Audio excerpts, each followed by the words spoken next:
ശബരിമല സ്വർണ്ണ കവർച്ചാ കേസിൽ മുൻ അഡ്മിനിസ്ട്രേറ്റീവ് ഓഫീസർ ശ്രീകുമാറിനെ വെള്ളിയാഴ്ച വരെ അറസ്റ്റ് ചെയ്യരുത് എന്ന് ഹൈക്കോടതി. വാക്കാലാണ് നിർദ്ദേശം. ഇടക്കാല ഉത്തരവ് ഇറക്കില്ല എന്ന് ഹൈക്കോടതി അറിയിച്ചിട്ടുമുണ്ട്. ദേവസ്വം ബോർഡ് മുൻ സെക്രട്ടറി എസ് ജയശ്രീയുടെ അറസ്റ്റിനുള്ള വിലക്കും വെള്ളിയാഴ്ച വരെ നീട്ടിയിട്ടുമുണ്ട്. വിവരങ്ങളുമായി രേഷ്മ ബാബു ചേരുകയാണ്.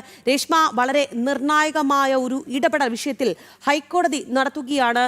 അതായത് വാക്കാലുള്ള ഒരു നിർദ്ദേശം, താൽക്കാലിക ആശ്വാസം ശ്രീകുമാറിനും ലഭിക്കുന്നു. വെള്ളിയാഴ്ച വരെ അറസ്റ്റ് ചെയ്യരുത് എന്ന് വാക്കാൽ നിർദ്ദേശം നൽകിയിരിക്കുന്നു. എന്തായാലും ഉത്തരവ് ഇറക്കില്ല എന്ന് കോടതി പറയുമ്പോൾ രേഷ്മ പറയും, മറ്റെന്തൊക്കെ കാര്യങ്ങൾ കോടതി ചൂണ്ടിക്കാട്ടുന്നുണ്ട്?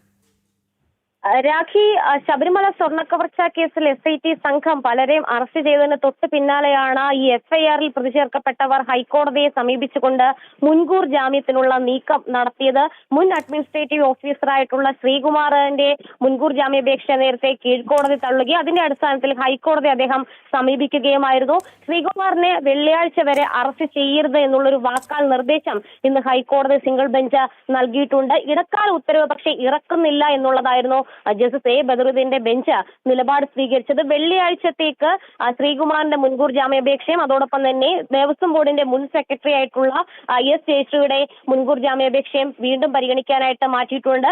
എന്തായാലും ജയശ്രീക്ക് നേരത്തെ തന്നെ അറസ്റ്റിനുള്ള വിലക്ക്, അതിന്റെ ഒരു ഇടക്കാല ഉത്തരവ് ഹൈക്കോടതി ഇറക്കിയതാണ്. ആ ഇടക്കാല ഉത്തരവിന്റെ കാലാവധി വെള്ളിയാഴ്ച വരെ നീട്ടുകയും ചെയ്തിട്ടുണ്ട്. എന്തായാലും വിശദമായിട്ട് തന്നെ ഇരുവരുടെ മുൻകൂർ ജാമ്യാപേക്ഷകൾ വെള്ളിയാഴ്ച പരിഗണിച്ചുകൊണ്ട് ഹൈക്കോടതി വാദം കേൾക്കും. പ്രധാനമായിട്ടും ശ്രീകുമാർ ഉന്നയിച്ചിട്ടുള്ള ഒരു വാദം എന്ന് പറയുന്നത് തന്റെ മേലുദ്യോഗസ്ഥനായിട്ടുള്ള എക്സിക്യൂട്ടീവ് ഓഫീസർ പറഞ്ഞതിന്റെ അടിസ്ഥാനത്തിലാണ് താൻ ഈ മഹസറിലടക്കം രേഖകൾ തയ്യാറാക്കി ഒപ്പിട്ടതെന്നുള്ള ഒരു വാദമാണ് ഹൈക്കോടതിയിൽ ഉന്നയിച്ചിട്ടുള്ളത്.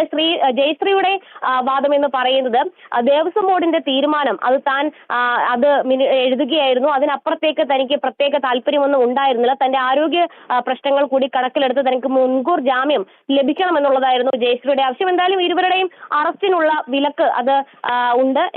ജയശ്രീക്ക് ഇടക്കാല ഉത്തരവിലൂടെയാണെങ്കിൽ ശ്രീകുമാറിന് അറസ്റ്റിനുള്ള വിലക്ക് ഏർപ്പെടുത്തിയിരിക്കുന്നത് വാക്കാൽ നിർദ്ദേശം നൽകിക്കൊണ്ടാണ്. എന്തായാലും ഇരുവരുടെയും മുൻകൂർ ജാമ്യാപേക്ഷകൾ വെള്ളിയാഴ്ച ഹൈക്കോടതി സിംഗിൾ ബെഞ്ച് വീണ്ടും പരിഗണിക്കും. രാഖി.